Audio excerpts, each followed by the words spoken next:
કે ઋષિઓની વ્યાખ્યા નિરુક્તમાં આપી છે. ઋષિ કોને કહેવાય? ઋષયો મંત્ર દ્રષ્ટાર, જેને પોતાની સાધનાથી મંત્રોને જોયા છે, મંત્રોનો જેને અનુભવ કર્યો છે એને ઋષિઓ કહેવાય. ઋષ્યંતે ગમ્યતે જ્ઞાન નેત્રેણ સર્વમ ઇતિ ઋષિ, એક ઋષિની વ્યાખ્યા છે.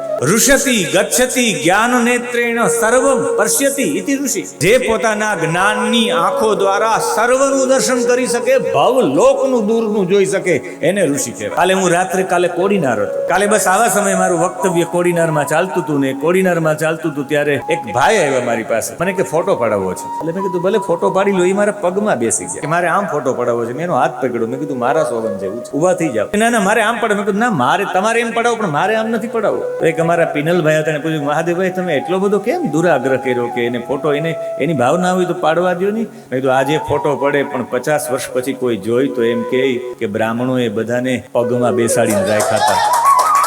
કોઈ બ્રહ્મત્વને કોઈ ઝાંખું ન પડે કે આને શોષણ કર્યું હતું, લોકોને આમ પગમાં બેસાડીને શોષણ, એનો ભાવ હતો.